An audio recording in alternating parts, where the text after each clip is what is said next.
Good morning, good afternoon, good evening, depending on where you are on this fast forward planet, still wrapped in the pandemic, still several billion people deeply inadequately vaccinated, and the still wrapped in the impacts of Putin's war on Ukraine.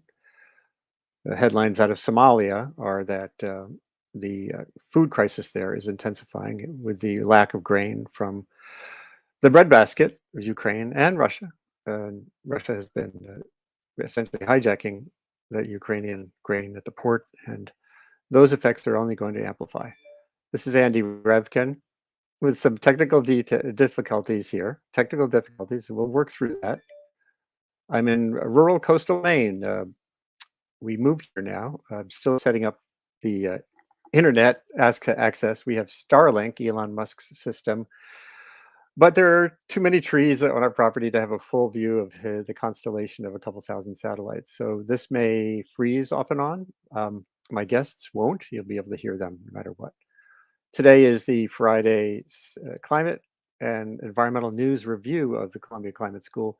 I'm going to walk through some of the headlines, and I'm eager for your input. If you've seen a story that irks you, a story that isn't in the news, a story that you really think is getting underplayed, post it into the comments. And even though I disappear periodically, I am here along with my sleeping dog in the chair behind me. You'll see in a minute. Obviously, the big news today, as will hear more in about a half hour, is yesterday's decision by the Supreme Court, the red shifted Supreme Court on West Virginia v. EPA. Oh, and I see Jonathan Adler has poked into the green room. Jonathan, I'll bring you on in a second. Just good to see that it all works, and we'll talk to you soon. Jonathan Adler is a longtime Case Western University law professor with a conservative bent and a clear reading of the law around issues on the environment and energy. And it'd be great to have him in a conversation with Amy Turner from the Sabin Center for Climate Change Law at Columbia University. We're going to get to that at the sort of the second half of the show. Right now, I'm going to walk you through, again, with your input, hopefully. We'll talk about the news of the day. I'm going to make sure I have a view of the comments. And there's a lot going on. There's been the Oceans Conference. There's Amy Turner also. Hey, Amy, the coffee should be hot. And there's you can come on. I'd love to have you on if you want to have a discussion about the news of the day, too. So just I can bring you on in a second. And I'm still here, even though my video keeps dropping off. Life in the boonies on Starlink indirect satellite connection to the show. So yeah, the Supreme Court, as I indicated here, I used the Ed Hawkins warming stripes, the last 150 years of planetary heating superimposed over a view of the Supreme Court. We're in a red shift, meaning a hot shift in the world. We're in a shift toward conservative decisions on a court. And to me, the court is essentially, you got these rubber bands between the branches of government, and they tighten and loosen. And as long as there's been a blockade on legislation in Congress on climate, then that means that when a Democratic administration is in, it pushes as hard as it can within the existing law, and litigation then piles in. And if it goes to a court that's shifted to the red, then what happens yesterday happens. We'll talk more about that soon. And of course, when a Republican administration comes in, the opposite happens.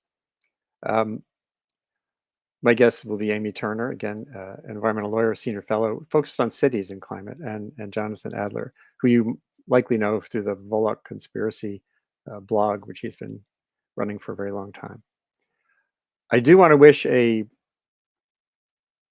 happy birthday, posthumously, to Toshi Seeger, who, with Pete Seeger, was a foundational element in environmental progress and action in the Hudson Valley, the Clearwater vessel. I lived in the Hudson Valley for half of my life, the past 31 years, a little under half my life, and got to know Pete and Toshi. And we know Pete so well through his music and his presence, but Toshi was just as vibrant, a reflection of a force on for humanity, for compassion, for environmental action. So here's to Toshi Seeger, and I'm still here. One issue that's come up this past week, it's been in the news lately, is ocean heating. We think of global warming, and we know the atmosphere is heated up, and we know that human caused emissions are a driver of that, the prominent driver of it now.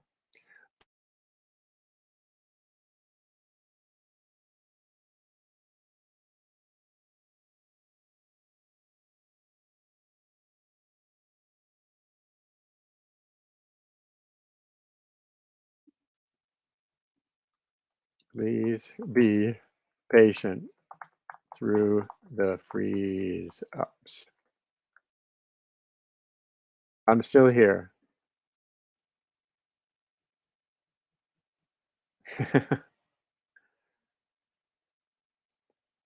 I am still here. So this issue, and please be patient through the freeze ups. I'm going to leave that up, even though it's misspelled. The oceans now are a they've been a predominant place where the heat goes, and there are papers coming out now to show that using a combination of, of modeling and data, that there's no way to explain these recent marine heat waves, particularly in the Pacific, without this really big impact of greenhouse heated climate change. So this story, I think you're going to see more and more, especially along the West Coast, and because these heat waves also impact weather patterns. Watch this story. It's hidden in the way that the oceans are largely hidden from us most of the day, but it's really important. And again, we'll get to West Virginia, the EPA, in a second. So I would love to have you out there pop in a comment or two with with links to pieces that you think about. I see James Abard says address the point that market has moved on toward renewables as per EPA head. Yeah, well, this is an important point. You know, we we meaning the media and a lot of people tend to think of environmental problems through a political lens most often because it's what we think about most often, the social political elements. But it turns out that we're on trajectories toward profoundly cheaper and more distributable renewable energy, and that's been underway through Republican and Democratic administrations. The decline in emissions in the United States, it wasn't a function of Trump or getting in office, or I did a piece when I was at ProPublica in 2017 assessing what a Trump versus Hillary outcome for the presidency would have been for emissions. And when you look at the grand scheme of things, it's really tiny. Presidents are not very influential. They try to be, and Congress, this whole dance with Congress and the courts is related to that. Amy, would you like to come on and join me? You think about cities and the future, not just in the context of. Oh, there I am. Hi. Yeah, I was going to wait to bring you on to be. So Amy Turner, you're at the Columbia Climate School at the Sabin Center for Climate Change Law. You're very focused on cities. So before we get into the details of the Supreme Court decision, cities and climate are in the news nonstop these days for various reasons.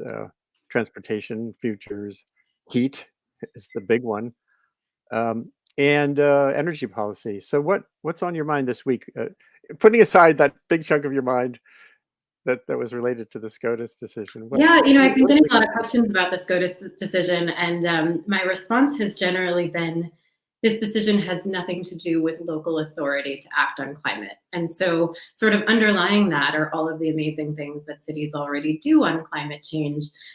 Cities very much depends on the state legal landscape, but cities have a lot of authority over energy policy, building energy policy in particular. Some transportation policy, they can't regulate, the make of cars directly. They couldn't require that cars be electric, for example, but certainly have a great bit of influence over local transportation, and that's a huge amount of our emissions. Cities are, really kind of where a lot of this stuff is happening, right? It's where people live and it's where they feel the impacts of climate change.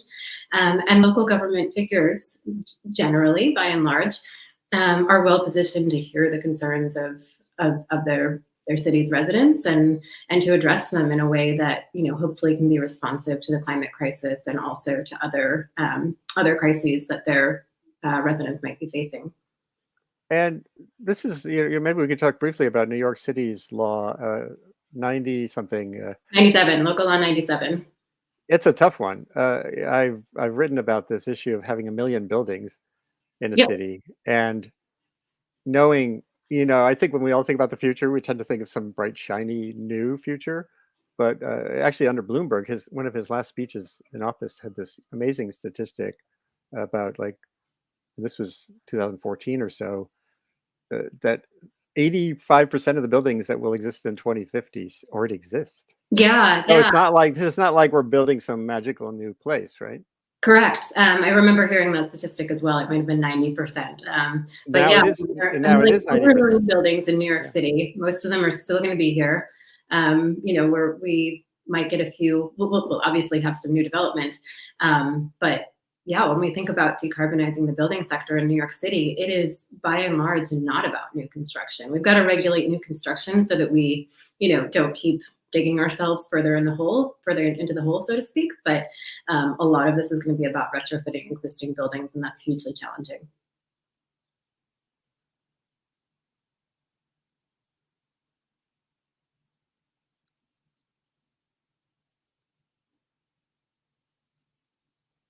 I'm still here.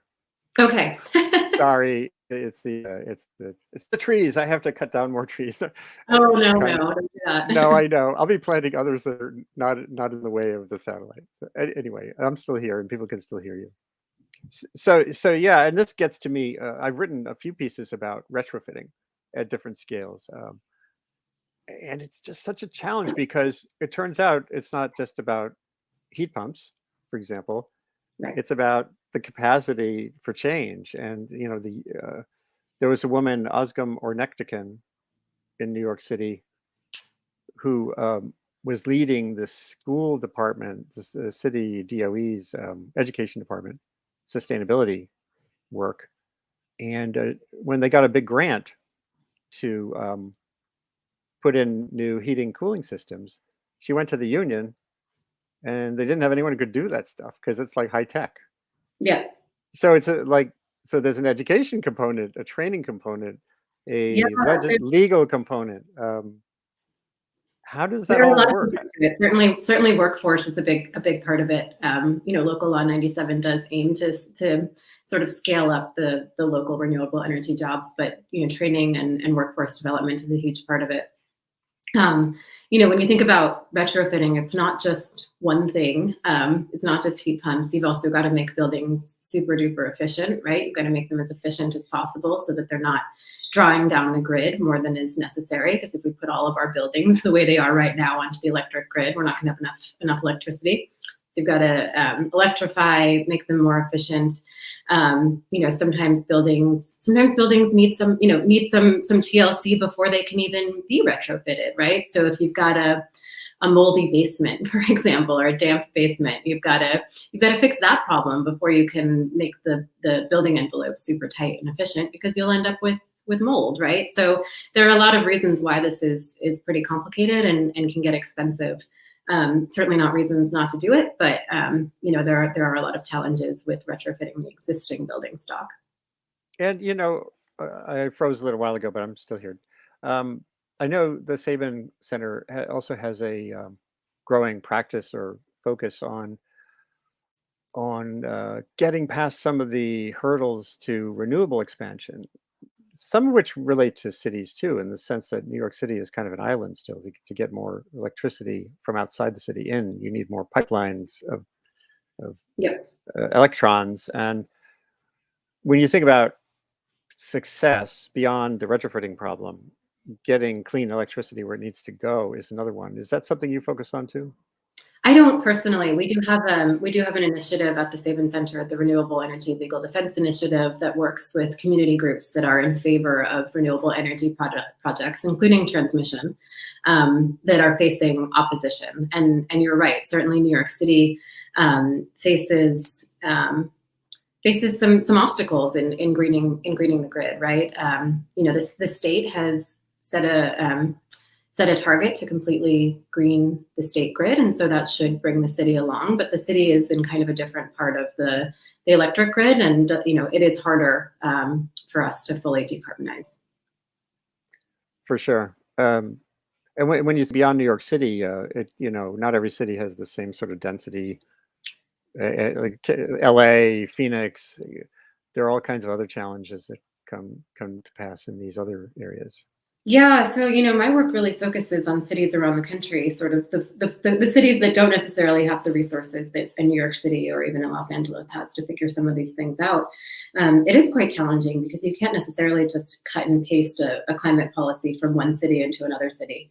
There's a lot to be learned, from from one city to another, and certainly I think cities have done a lot of information sharing and coalition building in that way.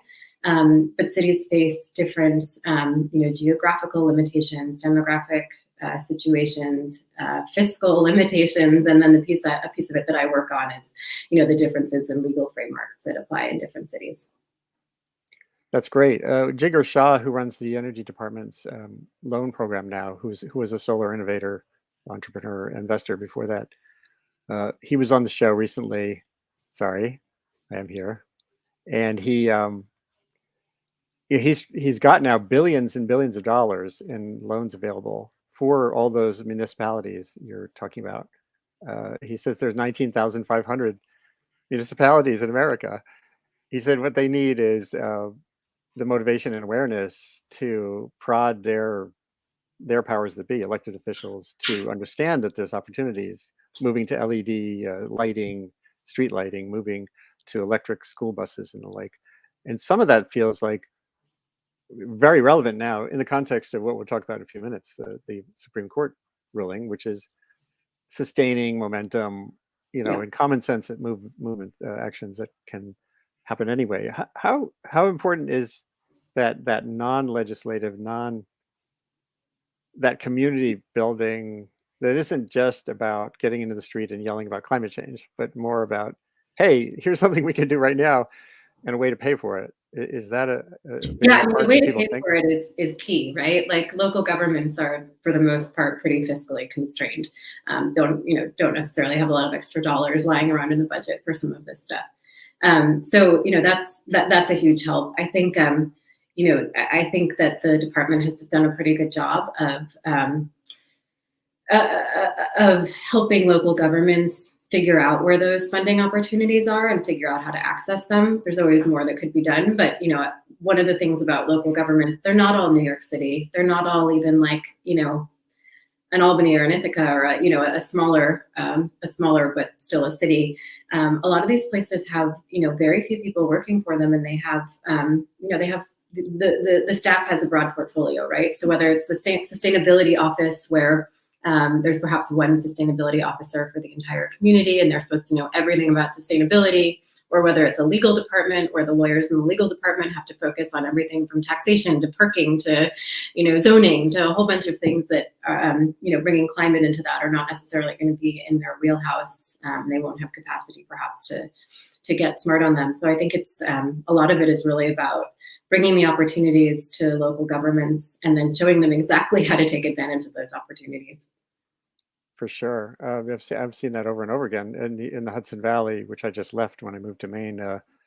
Community choice aggregation model was significant uh, way for communities to um, buy in literally to the renewable energy expansion. Here in Maine, we just now, through Versant, the distributor of our power, got the opportunity to get our electrons from through Nexamp from solar farms in Maine. So it feels like a lot of those steps. And Maine is a very purple state. Right 10 miles from me is I just got this flyer I should show you.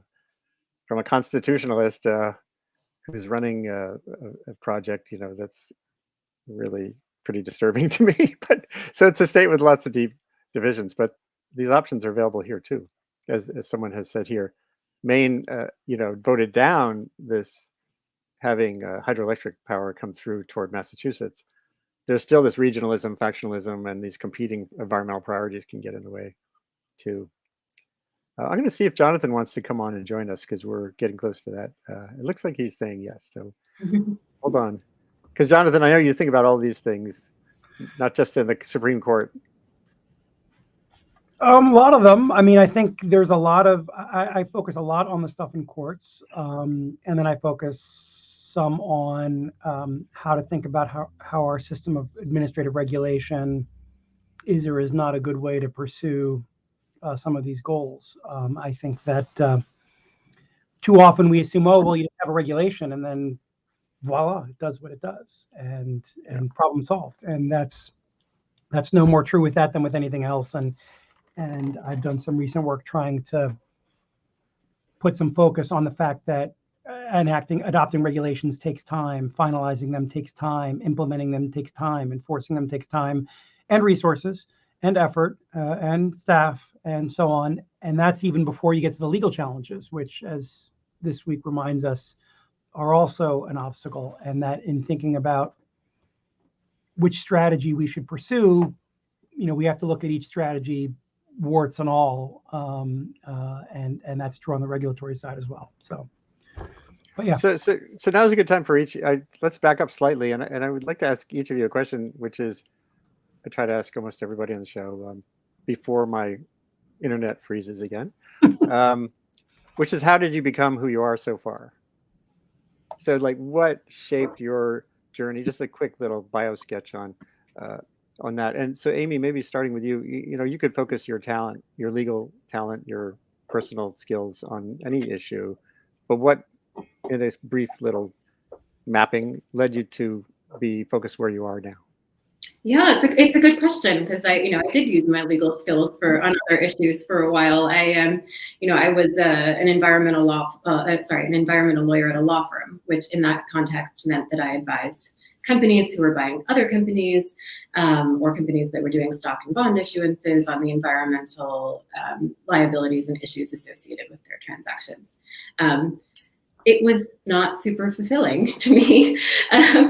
And so, I had a really great experience doing that, but always knew that I wanted to be really more focused at the local level and sort of hear from my community, hear from other communities, to do work that's like really important on the ground, as opposed to sort of in this more global financial system, which was less interesting to me.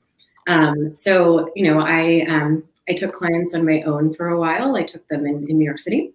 And then I helped found an organization in New York focused on building decarbonization in the city, where I, sort of immersed myself in New York City's climate policy. And then after doing that, after running that organization for a couple of years, turned it over to a new ED and started the Sabin Center to work with cities on their climate policy more broadly. And Jonathan, you again, say the same thing. What's driven you? First of all, I was looking at Volokh, his history. I don't think I've ever asked you where did the Volokh conspiracy name for your blog come from? So Eugene Volokh, who's the founder, originally was a very early legal blogger, and who started blogging around 2000, 2001. He realized that if he did it all himself, content would be sporadic, and he was an early someone who recognized relatively early that for a blog to be successful, you need a lot of content. And so he was going to make it the Volokh brothers with his brother Sasha, who's a law professor at Emory now. And instead he decided to make it at other people, and the Volokh conspiracy just seemed like a fun name. And I was one of the first folks he asked to join. I blogged under a pseudonym for a while. And it was at the Washington Post or at one point, right?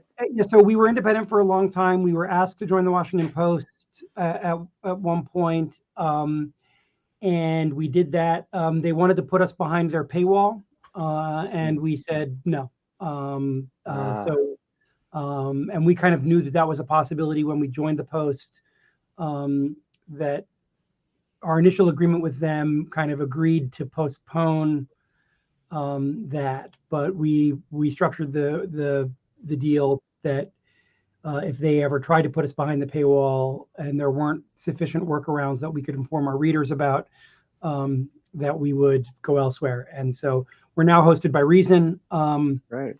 which is a libertarian website, but our content is 100% independent. I mean, basically, they manage the site, they take a share of ad revenues, and we post, we want to post, and I probably post more environmental stuff there than anybody else. So that's how that started. In terms of me, in college, I realized that I was a fairly libertarian guy, or classical liberal, or whatever, Whig, or whatever the right word is. Also really interested in environmental issues. Growing up, a lot of backpacking, hiking, camping, hunting, fishing, and out of college, I had the opportunity to work to try and reconcile those two things, which is challenging. And so began working at a place called the Competitive Enterprise Institute, which people may be familiar with. While I was there, I realized that the law mattered, so I went to law school at night while I was working there. I also became less interested in kind of the red team, blue team of Washington, and more interested in the deeper issues. And so after graduating law school, I clerked and said goodbye to the DC stuff, which was, increasingly unfulfilling, both because there's only so much you can say in a 500 word or 700 word op-ed, but also the pressure to be on team or to reach conclusions that satisfy your ideological priors was just not very interesting to me anymore, or not something I really wanted to deal with. So got the opportunity to go to academia, and I've been an academic now for 21 years. And I do a lot of structural constitutional stuff, a lot of kind of judicial behavior stuff, administrative law, environmental law. That's kind of the mix of stuff that I do. I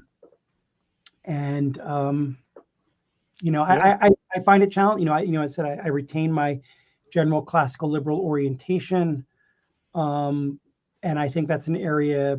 I think environmental law is an area where that's an environmental policy, generally an area where that's an underappreciated perspective from both directions. That is to say, most people with classical liberal orientations don't take environmental law or environmental protection very seriously, and most people that devote themselves to environmental protection don't have that underlying perspective. And so I'm actually editing a book that'll be out, I think, around the end of the year, called Climate Liberalism, which asks the question, does this worldview have anything useful to say about climate change and other large number externality problems?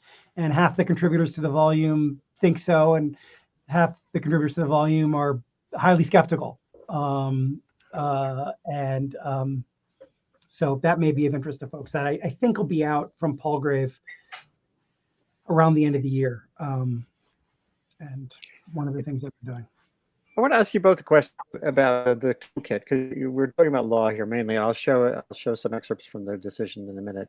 We'll talk about the ruling. I was talking with someone from NRDC the other day, Natural Resources Defense Council, which basically was born around the same time I got going in journalism, a little before, 40 years or so. And a lot of that, the initial EDF, NRDC, they grew up as litigation-oriented entities. Greenpeace was more activist. And when you look, like EDF now is launching its own satellite. So their, remote sensing role in cutting methane, is there a widening understanding that we've perhaps too focused on the role of law when it comes to a big issue? And how much is it? How much is climate unique? We'll get to that maybe in a minute. But do you see this evolution too, Amy? From we're all thinking, New York's got a new law. How do we make that happen? But then, what's the role of technology and other things in making it happen? Is that Yeah, I mean, I think it's a good question. All of these things are definitely evolving, and we can talk about specifically how the market and technology evolved with respect to the Clean Power Plan, which was the subject of this decision. But I would say that I've seen it sort of from the maybe different perspective, which is that within the Sabin Center, our sort of body of law has grown and really become multifaceted, because it's climate law, such as it is not just about litigation. It's not just about who's bringing who to court. There are all of these different new technologies, markets, actors in the space, and we've got to figure out what are the bodies of law that are applicable in all of these spaces. So I definitely hear what you're saying. I see it from sort of the perspective of like, what is climate law? That has necessarily like spread its tentacles into a whole bunch of different areas. And I think that's, very much in line with what you're saying of like, well, okay, now climate action includes launching remote satellites, right? Like we've got to figure that out at the Sabin Center. What is the law that's applicable to that? Yeah, it's true. Well, also, patent law, the energy technology is full of legal questions too, and so a lot of it's about lubrication and directionality. I guess law is there to as a tool that can either facilitate or impede. Uh, does that feel? How does that feel to you, Jonathan? And this idea of the toolkit. What are the limits of what law can do or can't do? Well, I mean, I think the initial distinction I would draw would not be between law versus non-law. It would really be between public law and private law, in the sense that private action to advance environmental values, whether it's to reduce greenhouse gas emissions, whether it's to prepare for adaptation, whether it's to conserve open space or habitat, law plays an important role of that. It's just private law. What we do in the first year of law school, contracts, torts, and property, as opposed to regulation, legislation, and things of that nature. And I think that's an important distinction. And certainly groups like NRDC and kind of the Earth Justice and so on historically have been very focused on the public law litigation, right? So most of the litigation they've done historically is suing the government or to enforce the government's rules, as opposed to, say, the Western Reserve Land Trust here in Ohio. Everything they do is grounded in and utilizing the law. They're just making contractual arrangements with landowners to place land under easement, right? So, and then you have some things that are kind of in the middle. These various preemption or these various climate nuisance suits that are out there that are being filed by governments. Many of them current suits are cities, but they're using what we generally characterize as a private law mechanism, nuisance and tort. And there's this interesting question about how public law is going to respond or accommodate that sort of litigation or not. And there are other areas. I know I saw one of the comments reference eminent domain. That's another area where public law and private law butt up against each other, because the private law that recognizes the inviolability of private property rights comes up against the state's power to take that property through eminent domain, and that can have environmental implications. But I think that's a useful way to think about it, because a lot of law about who owns that satellite, and what the satellite can view, and what information it can collect, and so on. It's just a different body of law that has its own logic, course, and direction than, say, the law that's was at issue in West Virginia versus EPA. Yeah, so let's get into this now. It's pretty complicated, but it's also pretty basic. How did I capture what's going on earlier? Okay, I'm not sure if you're listening, Jonathan, but I was saying, you always got this. It's like a push me pull you thing in the Rudyard Kipling story, but there's three. It's a three-headed push me pull you animal, and with the press sort of in the mushy middle, and you've got the executive, you've got the courts, and you have Congress. And when Congress can't do something substantive, whoever's in power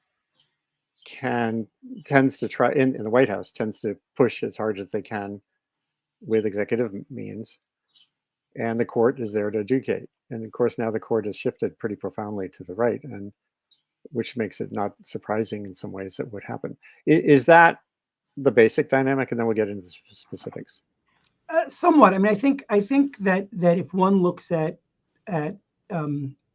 executive power, what some people refer to, what Justice Elena Kagan, in a very famous article she wrote as a law professor, calls presidential administration, we've actually seen, up until very recently, increasingly aggressive use of regulation as a substitute for legislative action. You saw you saw some very explicit examples of this in the Clinton administration, in the second Bush administration. We tend to talk about it as an Obama and Trump phenomenon, but the seeds of that really began earlier, and a lot of those seeds were in the environmental space. The Interior Department in the Clinton administration, the work that Bruce Babbitt and John Leshy did after the failure of the first Clinton administration budget, which had a lot of significant environmental changes in it. And the court, I think, whether for ideological reasons or other reasons, seems to think that's gone too far.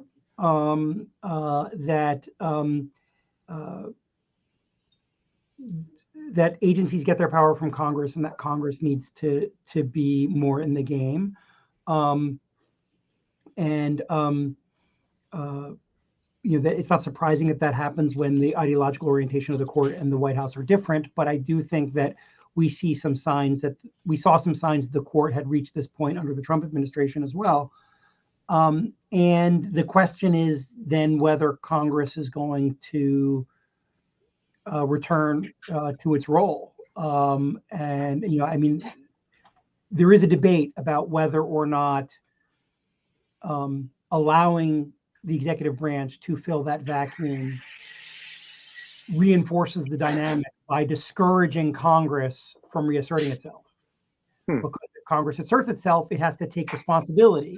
And in areas like climate, we know no matter what Congress does, it's going to piss off at least one side, if not both. And if you can instead sit back and say, well, this is what the administration should do, and then whatever the administration does, criticize it to whichever constituency is upset, why would you bother trying to legislate? Certainly people like me hope that this opinion encourages Congress to reassert itself. I'm not under any illusions that that's likely, but that's certainly what I would hope to see. Well, Amy, I'd love to get you here because I think it feels to me strategically, if I'm at one end of the Republican Party, oh shoot, I don't know if you can still hear me. If you're at that small, fairly extreme end of the Republican Party, this all is a really durable win because Congress isn't going to do anything, certainly not bipartisan. Congress is not going to do any bipartisan legislation except things like the Infrastructure Act, which are not regulatory. Yeah, it's a durable win in one way and not in another, I think. In the sense that the introduction or the expansion of the major questions doctrine adds a new sort of doctrinal test for determining whether a regulation is within an agency's authority, it is probably an enduring win.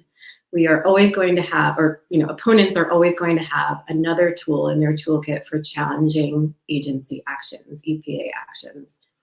On the other hand, this did not cut into EPA's authority to regulate greenhouse gas emissions from power plants, other than saying that EPA interpreted this particular provision of the Clean Air Act overbroadly or in the wrong way. EPA is actually currently required by the terms of the Clean Air Act, i.e. by Congress, to regulate greenhouse gas emissions from power plants. They are going to have to issue a new rule. Even under the Trump administration, they regulated greenhouse gas emissions from new power plants. They just did so in a way that had almost no teeth. right? So I think it's going to be an enduring ruling in the sense that I think we're going to see repercussions and reverberations for all sorts of federal agencies and all sorts of federal agency rulemakings. However, EPA is still going to have to go back to the drawing board, both in the Biden administration and under any future administrations, to regulate greenhouse gas emissions from power plants. And is there, I don't know, Jonathan, if you saw in the ruling, in the language, some people have been commenting on the breadth of what's possible beyond just this particular question. Those issues about what is a big question versus a small question. Like, does this shift the bar on regulatory capacity more widely, or is it still pretty constrained? Well, I mean, here's the way I would characterize it, and I will say, I've written a bunch in this area. I've written stuff going back over a decade that is in defense of the general idea of major questions as a lens, or as a way of understanding what Congress has delegated to agencies. Where I think agencies are most vulnerable are where they are using older statutes that Congress has not revisited, and they are trying to redirect or repurpose them to deal with more contemporary problems. And in the climate context, we saw the court signal that this was a concern very clearly in the UARG decision from, 5, 6, 7 years ago, or 8 years ago, whenever UARG was. There are other contexts where that will arise. But I think that's really where this decision places the biggest limitation. It does not constrain agencies doing what they've been doing in the way they've been doing it. So there's nothing in this decision that would constrain the EPA from adopting a rule under Section 111 that defines best system of emission reduction to be the sort of thing that you can do at your facility. And I don't think there's anything in this decision that would prevent a state from using generation shifting as a way of complying with the standard that results from the adoption of best system of emission reduction that is based on something that you can do at the facility. And I hope I said that clearly enough that folks followed it. There's nothing in here that would stop the EPA from tightening particulate emissions, tightening the particulate NACs and capturing the greenhouse gas co-benefits. Although I would argue there are safer and more risky ways of justifying tightening the NACs standards in that way. I should say there's also, in my view, nothing in here that constrains what a future Congress does. I mean, there were a lot of concerns that, given some of the broad language in some of the petitions and in some of the briefs, that the court might be tempted to say, oh, and by the way, Congress, not only did Congress not do this, but you can't do this. They didn't do anything of that sort here. They also didn't do anything that casts doubt on Massachusetts versus EPA and its application into things like vehicle emissions. Right. So I think the biggest effects are really forward-looking, and again, really put the onus on Congress to do what it used to do up until the 90s on a regular basis, which is reauthorize and revise environmental statutes on a regular basis. Well, let's hope that nudging actually results in something from Congress that involves more than one party. Even the Democrats can't figure out how to get specific action through, it seems. So John Schwartz, my old friend, New York Times reporter for a very long time, Washington Post before that, and other places, now at the University of Texas, Austin, teaching journalism. It's great to see your face, first of all, John. I'm really glad you could join us. And you have a law degree, right, if I remember correctly? I also have a law degree from the University of Texas. I didn't get to use it except in journalism. So John, you're teaching journalism now, but you've been dug in for a very long time on this beat. And you're in Texas, a state that's got so many paradoxes. Biggest wind energy push was under Rick Perry. I mean, wind. Yeah, wind, and so many things going on there. How do you put this ruling in context? Even if you think about it as a reporting priority, where do you focus where would you focus your students' attention when you think about where we go from here? If this happened during the semester, I would take my students through a little bit of what we just heard, which is what was the worst case scenario, overturning Massachusetts versus EPA, using this as an opportunity to prohibit all environmental work, all environmental regulation, but then talk about, okay, but it's still a bad case, and how bad is it? And I would walk them through. A lot of what I do with my environmental journalism students is to say, what do you need to know to write this story? That is, how much science do you need to know? In this case, not as much as for a story about a science paper, for instance. But and you really need to understand something of the regulatory structure, and you need to know something about why we're so jammed up in Congress. It's great to say that Congress can reenact laws and pass more specific legislation that will empower the EPA to do these things. This Congress hasn't even approved the nomination of David Ullman to be enforcement chief at EPA, right? I mean, these people don't get off the dime for anything on environmental stuff. So I would be talking to my students about, what's the story, and then what more do you need to know about what's going on in the world, and that would launch a pretty lively discussion. Especially, journalism students in Texas have grown up in really interesting times, and so the discussions have been, well, these are very smart students, and they've just been great. So, Amy, over to you. What does this have you all thinking? Yeah, I actually have a question for Don.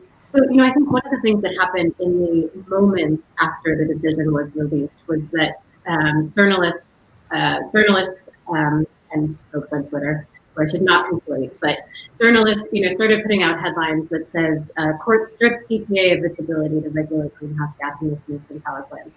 It's just factually not true, right? It was a bad decision, but that's not actually what happened. And over the course of the day, I think my colleagues and I did a fair amount of damage control, kind of fielding questions from stakeholders and clients and others, letting them know that this is not actually what the case says. The case is bad in X, Y, and Z way, but it doesn't actually strip EPA of all authority to regulate here. And even by the end of the day, I was still seeing stories that had not been corrected. And I'm curious what lessons you would take for your students from that sort of situation. Well, one of the things I talk to the students about is it's better to be right and second than first and wrong.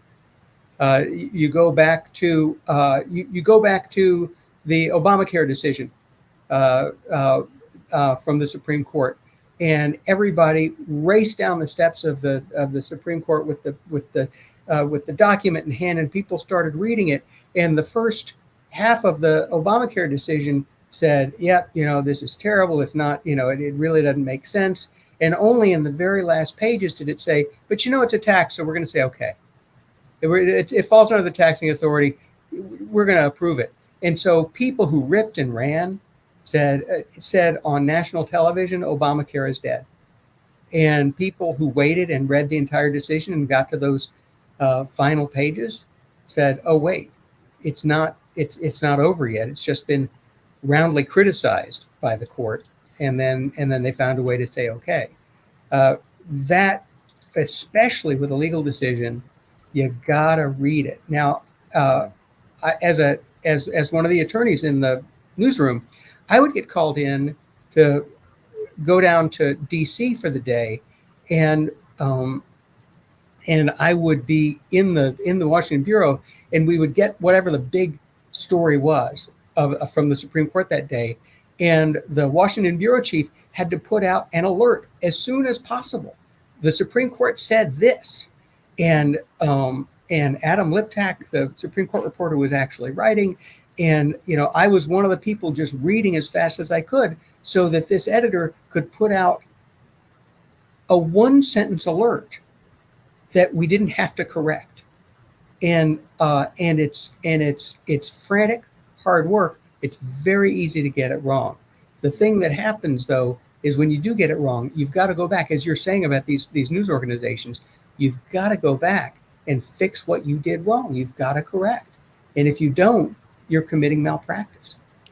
But as you know, we are more like a shark than, the sharks have to keep swimming forward to breathe. And then we are the kind of fish that can sit around and think and reflect. As the journalism enterprise is really still bad about that. When I was at the Times, I was on a committee that some of the powers that be there developed to see if we should be doing some kind of online postscript thing that we could tag onto stories, so that if you stumble on a story on the internet that's from last year and we learn something new, there's an update. And that died, partially just because there's no, it costs money and time to do those things.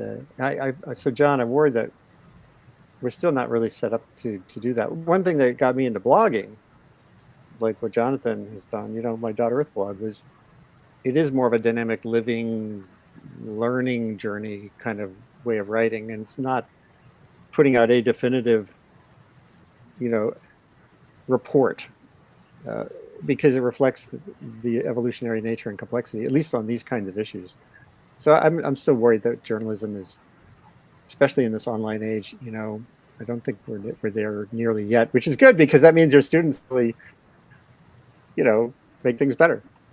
Well, and one of the things that I loved about the Times was that as the ability to change things online evolved, the news gathering evolved with it.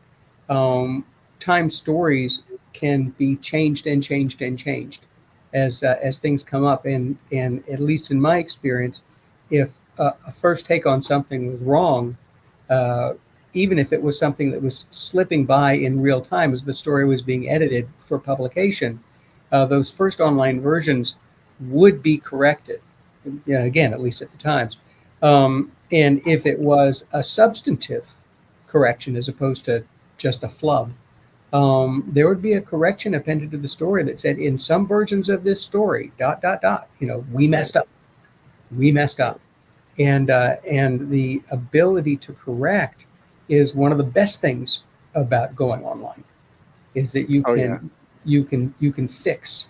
And so it bothers me that it doesn't happen often enough, and it bothers me that at some publications it seems that there are people who get a little more latitude to have their edits put in without it being a big deal, without that hard correction going in. Sneaky tweaks. Yeah, but also I don't like, there's a phrase that people use on the internet, stealth correction, as if there's something nefarious going on. That's so rarely the case. It's just that things are moving fast. You messed up, you fix it, you move on, and so. But if anything, the sort of crazy making, we need 3 more versions of this before publication aspect of online news gathering means that you have more chances to get it right. And anybody who doesn't by the end of the day has really dropped the ball. So I want to close out here the next 8 minutes or so with a looking forward. So, there are people out there who are just looking at this situation and want to maintain stasis on energy. They're just there. And everyone thought during Trump's era, there would have been the EPA attack and push that to the court. Is this like it for a while, Jonathan Adler? Can you think of anything else that's brewing that will take this back to the Supreme Court in a way that could fundamentally take it to that bigger level of inaction? Well, there are 2 things that I would pay attention to. One is, how this case affects other litigation that either that's already pending or that we know is in the wings related to agency action. A lot of the discussion has focused on the Securities and Exchange Commission climate disclosure rule, which has been proposed. Depending on what that rule looks like, we will see a legal challenge to that rule. when it's finalized. And depending on what it looks like, it may or may not be vulnerable to West Virginia EPA-based challenge. And so I think that will be significant. I think the other, the thing that we have to remember is, these tort suits, the nuisance suits filed by various cities around the country are all bouncing around in the lower courts.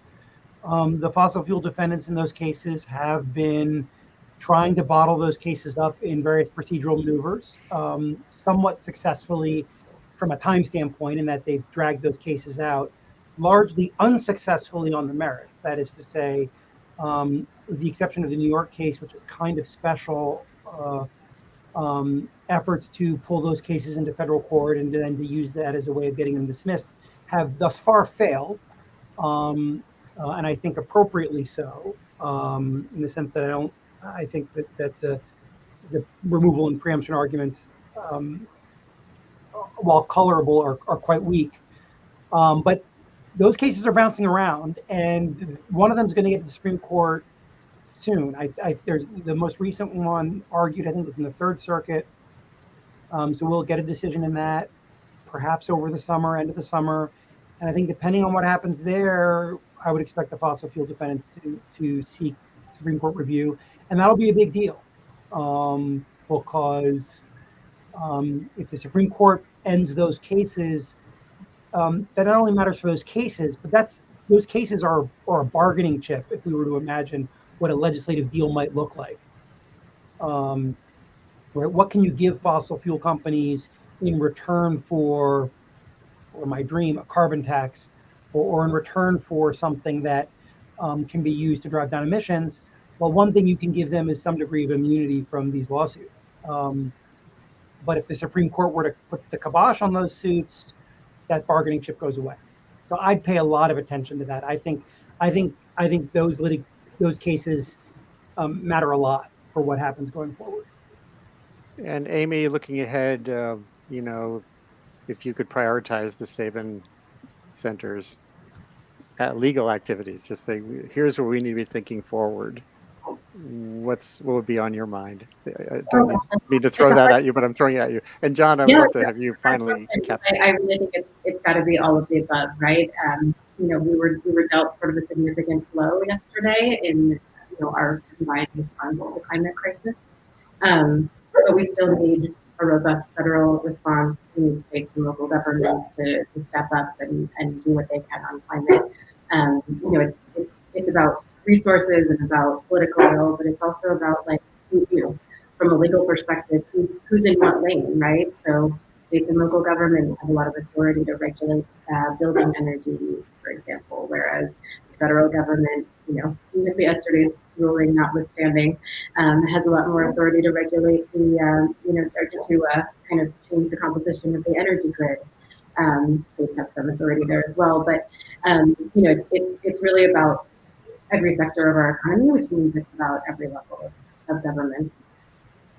So full bore engagement. And this, of course, the last thing that comes up to my mind then is, we live in this world of competing real-time priorities like Putin's war and the impact on energy, which suddenly throws into the mix the need for boosted production, exports of LNG, and boy, it's wicked. And John, thinking as you're thinking toward September already, I'm sure. How do you come? Oh, sorry, I didn't mean to make you freak out. Oh no. Okay. Yeah, Jonathan okay. Too. It's okay. I'm new at this. I am kind of new at it too. I'm new at this. It's okay though. It's okay. Deep cleansing. So forget I said that. Think about the story, right? So, like, how do you get a newsroom to think forward? Well, first of all, you make sure, especially on climate things, on climate issues, that you find that you don't ignore the climate angle. That as you were saying, you've got all this other stuff going on, like the Ukraine invasion, the atrocities. There are so many things that are going to push worthy stories out of coverage, or at least off the front page. And so it's up to you as a newsroom to continue finding the stories that lay out why these issues continue to be important and why these issues continue to deserve coverage, even if they aren't the thing blowing up right now on CNN. And so it's important for news organizations to step back and think about what they need to cover and what serves the public to cover, and not just chase the thing that just blew up as much. Everybody's always going to cover the thing that blew up. We need to pay very close attention to the slow-moving disasters around us and what can be done. We need to tell stories that involve people, that engage readers and listeners. We need to tell the stories in ways that aren't abstract but are personal and human. And the best way to do that is to make sure that you have people dedicated to beats that might not seem like the most important thing just now today. Yeah, and that also requires a lot of crosstalk between what used to be called desks. So if someone's writing a business story or a weather story or a disaster story, they're talking to the science desk or the like. And you walk around the newsroom and you say, this story could use a reference to climate change. It really would be useful. And by the way, you're going to get hit with rocks if you don't. That's a good point to make, actually. Right. Yeah. Just say, you're gonna catch such hell if you don't mention climate change in this obvious climate change related story. So here's the deal: I will write you the 2 paragraphs that you need. And I did. I had a whole lot of contrib lines in the New York Times because I was always walking around the newsroom just saying, "Don't have to pay me or nothing. I'm just going to write a couple of paragraphs for you." And use them, don't use them, incorporate them. But I think this story needs this. And if you go in with that attitude, solving a problem instead of telling people they have a problem, you get a lot farther. Yeah, we're at the end of our hour. I don't know if I can go a couple of minutes longer, but it is Friday and there's lots going on, right? Always. I do want to also talk about these really important stories that emerge when 2 stories collide. The Oceans Conference, the big giant ocean conference this week, I wrote about earlier on my dispatch. A big theme there is banning seabed mining. And of course, if you don't get at the question of where else will those minerals and metals come from if we don't look at the sea? Congo, are you okay with child labor in the Congo? Okay, that's fine. So it's like, don't write about seabed mining bans unless you're also thinking about the full resource question. Don't write about climate unless you're thinking about New York City's energy bottleneck and what that means for some good-hearted environmentalists in the Hudson Valley who don't want any wires anywhere ever. And those things, the complexity can seem overwhelming, but somehow if we don't figure out a way to tell those stories too, I think we're not capturing the full sphere. If you could stay on a couple minutes more, we can talk a little more, Jonathan and Amy and John, but otherwise maybe we'll call it a day. And I'd love to have you come back anytime. Any last thoughts, Jonathan? Well, last thoughts. I mean, it's. I would say one note of potential optimism. We're used to thinking that Congress doesn't and can't do things, and yet a gun bill was signed into law last week, Congress can't act until it can. And insofar as one message of the West Virginia opinion is that Congress needs to get in the game, well, then the question I think needs to turn to, well, what can induce it to get into the game, and what sorts of things are possible? And they may not be what would be any of ours first choice, right? My first choice would be a revenue neutral carbon tax. I convinced myself prior to the Ukraine war and the rising gas prices that was potentially politically conceivable, if you squint just right. I have disabused myself of that notion, at least for the time being. So then the question comes, well, what would not be as good but might be politically viable? And I think we need to think about that. And the last thing I'll say about that, I think, like the gun bill, that requires working against the pressure to stay in our tribal camps, because none of our tribal camps have enough to get something across the finish line. And in our current political environment, that's hard to do. But it's the sort of thing that we need to do if we're going to make meaningful, lasting progress. And any last thought from you, Amy? Yeah, well, thank you so much for having me, first of all. I've been struggling with my messaging on yesterday's decision because someone will come along and say, this is the worst thing ever, and I'll find myself saying, well, hold on, it's not as bad as some of the hot takes say. And then someone else will come along and say, well, people are saying it's not that bad. And I'm like, well, wait a minute, this new doctrinal test is kind of a big deal. But I do think that hopefully this can be a real call to action for folks. Federal authority has been limited in certain ways, but not always. We can continue to pull the levers that we have. State and local authority has not been restricted at all by this decision, and so there are still a lot of tools that activists and other climate policy people have at their disposal. Great. So, John, I just want to tell you an open invitation. If your students want to have me come in the fall to ease your burden in any way, I'm happy to pop in virtually to speak to your student. Good thing, Jonathan. Thanks so much. So, John, any last go for words from Texas? No, I mean, it's everything that we're talking about is happening here, as you said, on the environmental front, on the renewables front. It's just, I moved back 1 year ago this month, and it's been a pretty wild ride. I grew up here and love the state, but I was not expecting to be in the middle of to be in a place where every possible conflict is playing out in real time, and it's more than 100 degrees 20 days in June. So it's not like I'm questioning anything I did. I've got my grandkids here. Life is good, but it's been an awfully interesting ride. Well, keep on riding, and thanks for coming on. I'm trying to do this most Fridays, so there'll be issues in the future we can talk about. Thank you all for being part of Sustain What. This is a pretty weekly broadcast, webcast that goes to all over the place where there's video. When we're done, you can save it, share it, send me questions, sign up for alerts through that little thing there. And just glad to have everybody on. Be well going forward into, I think it's a holiday weekend. Oh, that's right. And let's keep the flag flying. I think there's room for progress here every day if we don't get too stuck in our little tribal fiefdoms, and if we look for agreement as much as sometimes we look for argument. Take care. Be well. Take care. Thank you.